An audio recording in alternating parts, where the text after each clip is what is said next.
Dictation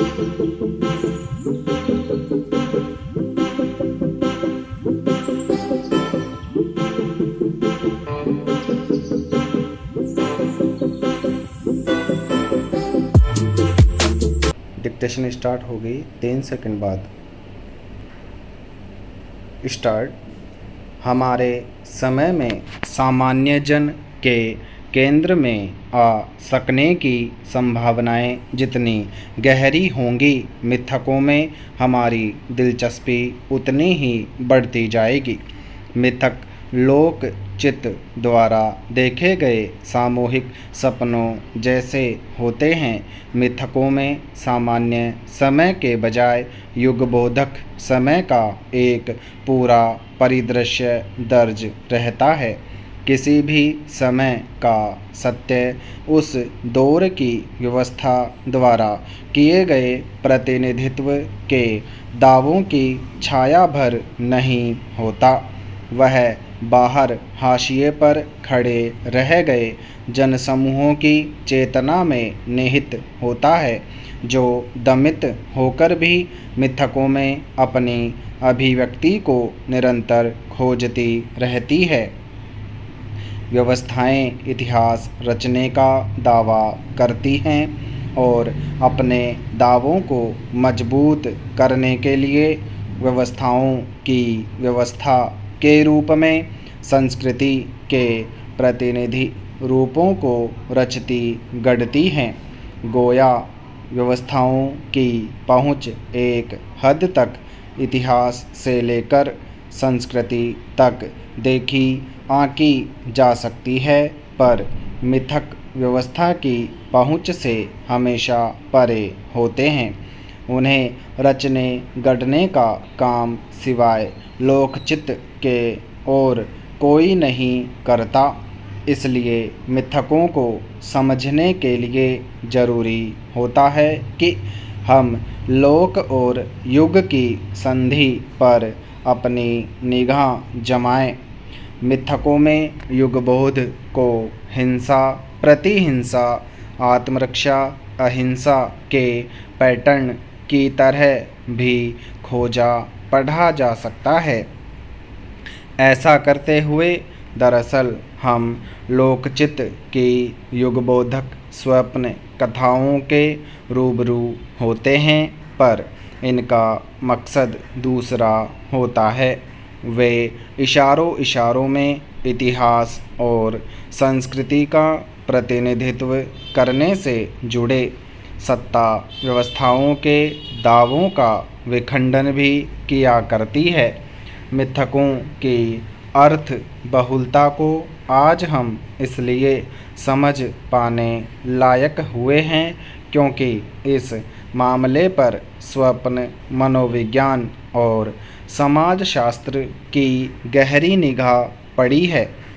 जनेतिहास लिखने के आधे अधूरे प्रयासों की इस संदर्भ में जो भूमिका है, उसकी उपेक्षा नहीं की जा सकती। इसके अलावा गहराई में उतरे गए कबीलाई समाजों के मानव वैज्ञानिक अध्ययनों ने भी हमारी बहुत मदद की है। मौजूदा उत्तर आधुनिक विमर्शों ने अब इन अध्ययनों को ज्ञान के सत्ता विमर्श और सत्ता के ज्ञान विमर्श की तरह ग्रहण कर हमें एक नई दृष्टि दी है। इसने हमें सत्ता व्यवस्थाओं के दावों के निहितार्थों को समझने लायक बनाया है। इस तरह अब हम सत्ता के हाशियों पर छिटके पड़े रह गए लोकचित्त के सपनों और उसकी वैकल्पिक व्यवस्था को भी कुछ कुछ समझने लगे हैं। पैरा। दरअसल ज्ञान और सत्य की खोज के असल सेतु उस समय और समाज में होते हैं जो उस खोज को प्रेरित करता है। किसी भी दौर में ज्ञान और सत्य को समझने परखने की कसौटियाँ और ज़रूरतें वर्तमान से ही उपजती हैं। इसलिए पहला सवाल है कि हम हिंसा और प्रतिहिंसा के तौर तरीकों, नक्शों की तलाश में मिथकों तक का सफ़र क्यों करें?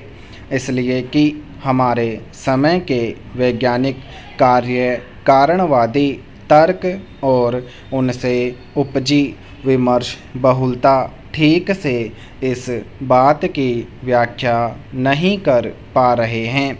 वे हमें यह नहीं बता पा रहे हैं कि आखिर क्यों हमारे समय में राज्य हिंसा के सांस्थानिक और रूपों को जायज़ बनाया जाता है। ऐसा करते करते वे जनविरोधी और जनदमनकारी चरित्र वाले होते जाते हैं। ऐसी हिंसाओं को जायज़ करार दिए जाने वाले युद्धों का मुकाबला करने के लिए बहुत से जनसमूह आखिर क्यों आत्मघाती या आतंकी और फिदायीन प्रतिहिंसाओं की शरण में चले जाते हैं और हिंसाओं प्रतिहिंसाओं के तमाम आपसी तर्कपूर्ण रिश्तों को तोड़ते हुए आखिर क्यों अनेक दफ़ा जन असंतोष व्यापक विनाश करने वाले दंगों की तरह भड़क कर अतार्किक प्रतिहिंसाओं की हद तक चला जाता है। आधुनिक काल में मिथकीय चेतना का अंतर्विकास ज़्यादातर अंग्रेजी हुकूमत के खिलाफ भारत की आज़ादी के लिए जद्दोजहद करने के तहत हुआ। उस दौर के अनेक नौजवानों की ऐसी कथाएं हमें मालूम हैं जिन्होंने अपनी जेबों में भगवत गीता या कुरान शरीफ की प्रतियां रखकर फांसी के फंदे चूमने में किसी तरह के खौफ को अपने नज़दीक नहीं आने दिया। किसी मिथकीय स्वप्न कथा के पात्रों की हैसियत से जीवन जीने की कोशिश करते इस तरह के लोगों के मनोविज्ञान को समझना जरूरी है।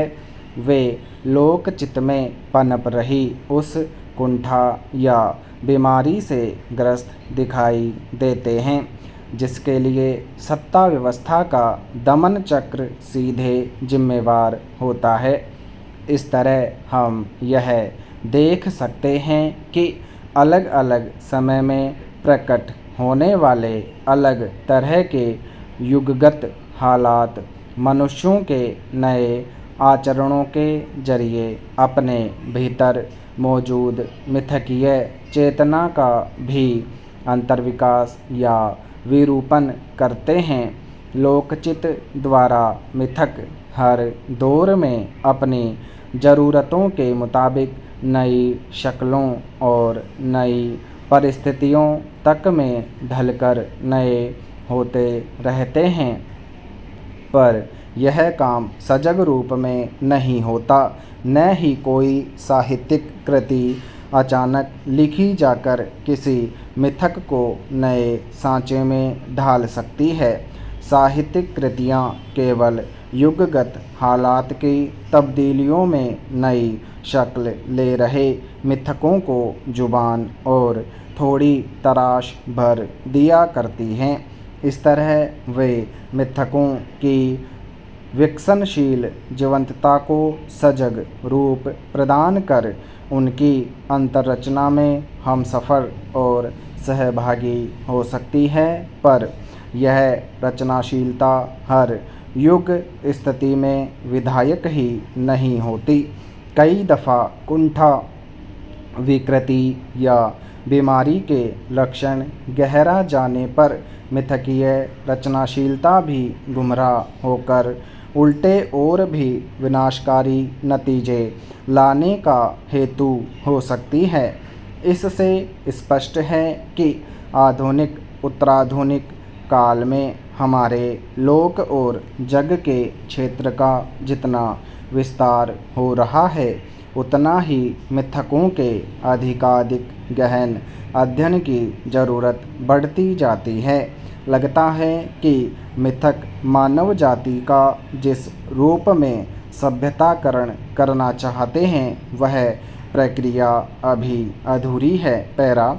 इसके बाद आया एक चैनल पर विपक्ष के एक बड़े नेता का जिऊ जित्सु जैसी मार्शल आर्ट सिखाने वाला डोजो प्लान।